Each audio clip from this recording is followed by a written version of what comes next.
Hi everyone! Welcome back again to my channel. This is Saiwena Vlog. So, bulong-bulong na naman tayo dahil kasi nandyan na nga yung amo ko. Lagi na siyang nag-ihiresisyo kasi nagpapalit ng tiyan. So, ito lang, plywood lang yung pagitan. So, naiilang ako magsalita. Di ako nakaka-focus kasi baka iniisip ko baka marinig nila, maintindihan nila, di ba? So, ayan na nga. For today's video day, mahirap nga ba maging katulong dito sa Hong Kong? So, ito tips ko sa mga baguhan. Huwag niyong itanong na mahirap ba? I-expect nyo na yan na mahirap, day. Ha, i-expect nyo na yan. Ang unang-una nating kalaban dito, day, ay ang homesick. Tulad nga ng friend ko sa Facebook, sabi niya, ganito pala mag-abroad, ang hirap. Sobrang miss ko ng mga anak ko. Gusto ko nang umuwi. So, ayan. Homesick, lalo na pag maliliit pa ang anak mo. Tulad ko, nung nag-apply ako, 6 months pa lang. Then, nung umalis ako, 10 months. So, andun yung may mga moment na naiiyak ka, na, alam mo yun, lalo na't nag-aalaga ka din ng bata ng kasing edad ng anak mo. Sabi, iisipin mo, nag-aalaga ako dito, yung anak ko walang nag-aalaga. Mafe-feel sad ganyan. May time akong ganyan. May time akong ganyan, day. Alam mo yun, bigla na lang tutulo yung luha mo. Bigla na lang tutulo. Pero, paano ba natin ma-handle yung ganong emotion? No, kasi lalo na't pag nagsabay-sabay yung lungkot, yung pressure sa work, yung pagod, tapos mapapagalitan ka pa. Diyos ko, masasabi mo, uwi na lang ako. Pero, isipin mo, day, kung kailangan mong umiyak para gumaan yung loob mo, yung dibdib mo, iiyak mo, day. Then, pag-isipan mo ng mabuti, bakit nga ba ako nag-abroad? Ano-ano ba yung mga pangarap ko na gusto kong maabot, marating? Kasi pag sumuko ka, wala talagang mangyayari. 'Di ba? So, yun ang iniisip ko lagi. Ayan, may time nga, mag-iiyak na lang ako niyan, then, wala pa pala akong bahay. Yun yung iniisip ko. Kasi number 1 na pangarap ko talaga, bahay, day. Kasi wala, yan, since, yan ang wala kami. Wala na nga, broken family na nga. Palipat-lipat kami that time na buhay pa ang mama ko. Palipat-lipat kami ng bahay. Then, kami-kami lang din ni mama nagawa. Nung bago nga mamatay yung mama ko, nag-iipon kami ng kahoy na pang patukod na naman ng panibagong bahay kasi lumilipat kami sa bundok para may hanap buhay ba, makatanim ng gulay, ganito, ganyan. Kasi nung nandun kami sa tabing kalsada, wala ding hanap buhay. So, nag-decide kami that time na lumipat ng bukid para makatanim ng kamuti. So, kaso nga lang nung namatay si mama, hindi na nagawa. Ang ginagawa namin, maliit pa ako noon. Pagpaakyat yung lupa, day, si mama yung nasa harigi. Sino makaka-relate nito? Taga-bukid lang makaka-relate nito. Yung may silong na bahay ba? Di ba kailangan ng malaking harigi? Ilang malalaki doon. Pagpaakyat, day, di ba maliit ako, malaki si mama. Pagpaakyat yung lupa, yung bundok, di ba? Ako yung mauuna. Din si mama sa likod. Ganon din. Alam nyo ba, nung namatay si mama ko, lagi ako na nanaginip na nabuo na daw namin yung kalansay na bahay ba? Oo, lagi ko napapanaginipan that time si mama ko. Nag-iiyak ako, sobra. So, yun talaga ang number 1 ko na iniisip ko, bakit nga ba ako nandito? Para saan? Para kanino? So, pag nahimasmasan na ako, pag na lumuwag-luwag na yung dibdib ko, nakapag-isip na ako ng matino, ay wala pa pala akong bahay, laban pa din. Yun ang iniisip ko lagi. So, isa pa yan yung mga challenges dito pagdating sa bahay ni amo. So, tips ko sa inyo para magustuhan tayo ng employer natin, no? Ng mga amo natin, para hindi tayo matulad ng isa nating kababayan na first date niya na sa amo dahil nasabon agad. Ang grabe agad yung pang-iinsulto sa kanya. Hindi daw niya, pinanganak nga daw siyang helper, hindi naman daw alam ang trabaho ng bilang helper. Lahat ng pang-iinsulto, pangliliit, binato na ata sa kanya. So, ang gusto niya sana ay bumaba kaso wala nga daw siyang pera. Tama ba daw ang desisyon niya? So, ayan. Ang sabi ko nga doon, nag-comment nga ako doon sa post niya, sabi ko, grabe naman yung amo na yan. Sabi ko ganun, swerte pa rin pala ako, hindi nangyari yung ganyan sa akin.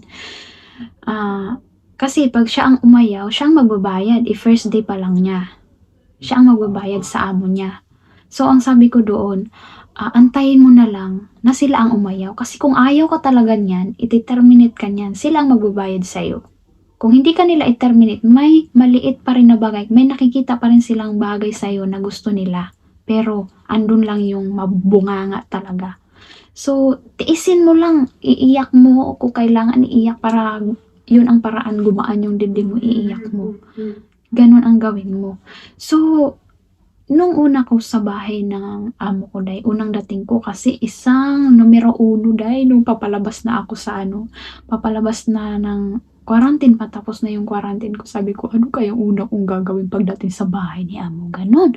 So, alam nyo, day, tips ko sa mga baguhan, pag unang araw tayo, unang linggo, ayan, pakitang gilas tayo, day. Huwag tayo magpakita na mahina, napapagod, lantang gulay. Huwag. So, dapat, ang tips ko nga sa inyo, magdala kayo ng BioFlow, yung mga pang ano na, di ba minsan pag nabigla yung katawan natin, nananakit, alaksan, ayan, alaksan, nananakit yung katawan natin, sasama yung yung pakiramdam natin. Di ba? So, magdala kayo ng ganun. BioFlow, alaksan, ayan, kay mananakit talaga yung katawan nyo dahil sa mga unang araw, unang linggo, unang buwan.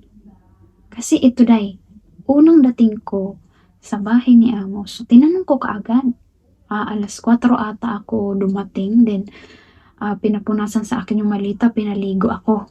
So pagkaligo ko, sabi ko, ano nang gagawin ko? Ano nalilinisin ko? Saan ako mag-uumpisa? So ganun agad, tinanong ko kaagad sila.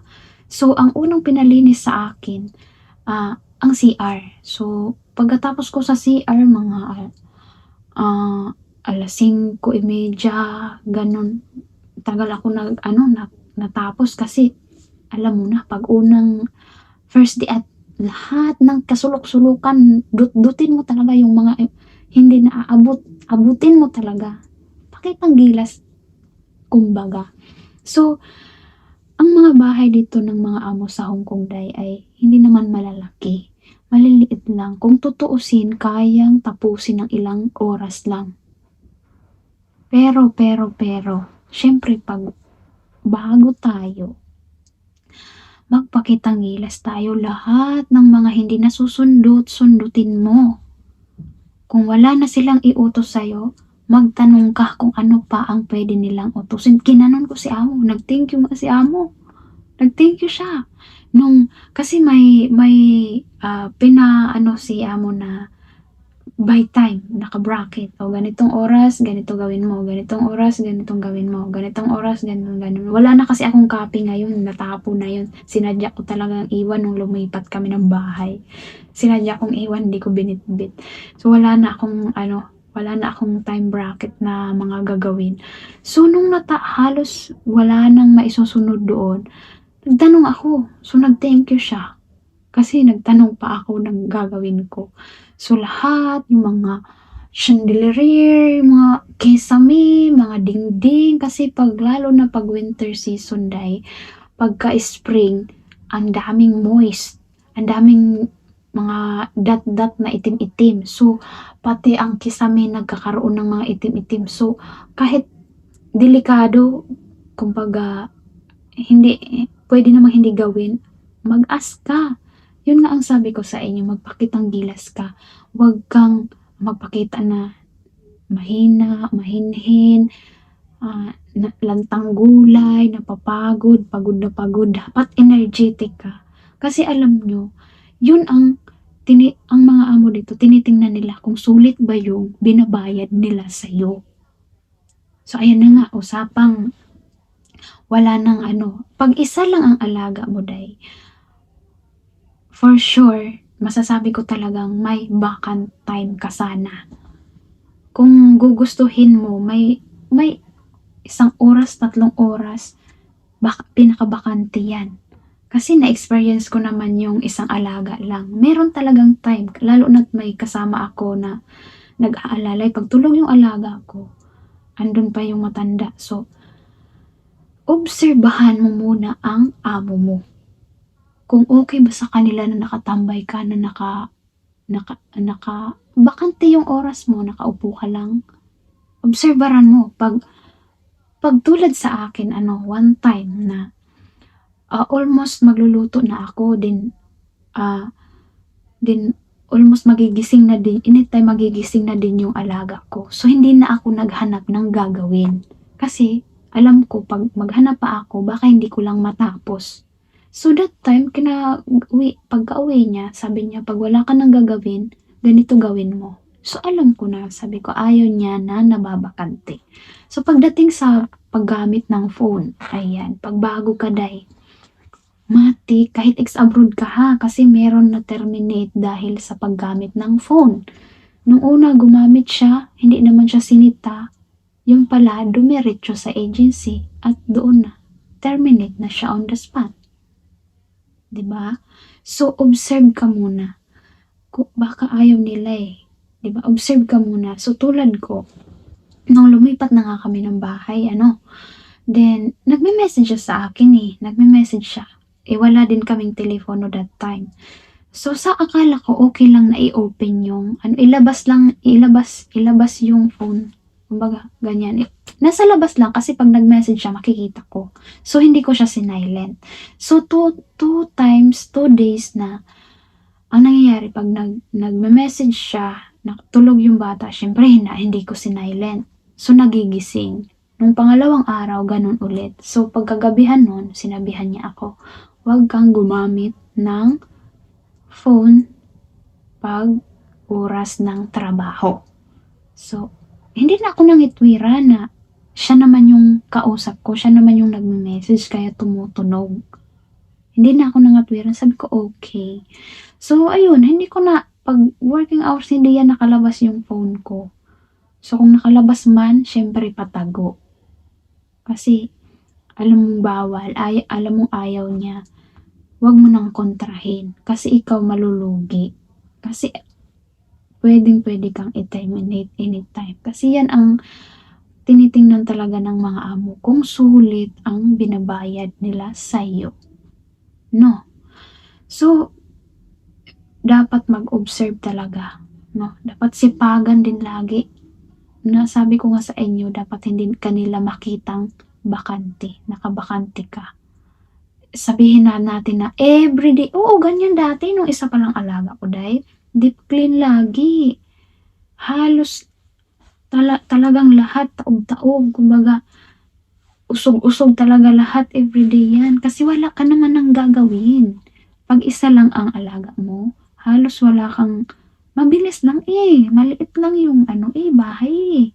Pero nung dalawa, day, sabi ko sa inyo ngayon, buti na lang din, nag-adjust din naman sila. Hindi na sila kumbaga hindi na sila demanding tulad dati. Ngayon talagang kamuti talaga ako. Kasi ang bata, pag dalawang bata mo, alaga mo, nauubos yung oras ko sa pagpapatulog kasi 3 times. Kung hindi makatulog, at least trinay mong ipatulugin. Kaso nag-waste ka na din ng time. So, yun kasi ang gusto ni amo. Pagkatapos ng breakfast, pagkatapos ng lunch, at merienda. Yan, dapat trinay mo. Kailangan, ang madalas lang siya nakakatulog pagkatapos ng lunch. Yun, pero yung merienda, nako, Diyos ko, grabe yung away. Then, pagkatapos ng merienda niya, 3:00, mga 4:00, papatulogin, itatry mo ulit patulogin yan. So, bihira din, aray ko nangamanhin na ako. Bihira din. So, nauubos yung oras mo. So, may mga bagay ka na hindi nagagawa. So, at least, di ba, pinakita mo sa kanila na ginawa mo naman yung mga bilin nila sa'yo. Para wala silang masabi. Yun ang lagi kong inano kasi may mga kamera din dito day. Wala din, yun din ang kinaganda ng may kamera sa bahay ni amo. At least, 'di ba? Alam nila yung gawa mo, ginagawa mo. Ay, na ikot-ikot na yan. Oh, nakatalikod yun kanina, ngayon nakaharap na. So, maganda din ang may kamera sa bahay. At least, 'di ba? Basta wala ka namang ginagawang ano, masama. So, pag may kamera na sa bahay ni amo niyo, huwag niyong tatakpan. Baka matulad kayo nung ano, nung isa nating kababayan na may nagbibigay sa kanyang pagkain, tita niya ata. Then, ang ginawa niya, inikot niya. Kita sa kamera na inikot niya. So, nagsumbong sa agency. Then, meron ding isa na bumaba siya sa baba ng building. Siyempre, kita naman ng kamera. Then, tinanong siya, binigyan siya ng warning letter. So, may mali din siya noon. Sabi niya, diretso na daw siya sa, sa immigration. Magtanong daw siya, magsabi daw siya doon. So, may mali pa din siya. So, dapat ang magsabi or magpaalam. Kasi may mga camera day na. So, gawin ang lahat para maano natin, pag may pangarap naman tayo, 'di ba? O isipin lagi natin, "Oh, wala pa akong bahay, hindi pa ako pwede magpasaway." Yun lagi ang iniisip ko. Hindi pa ako pwedeng sumuko, yung gano'n. So, ayan lamang for today's video day. Kung nagustuhan mo ang video na 'to, don't forget like and subscribe my channel. See you next vlog. Bye-bye.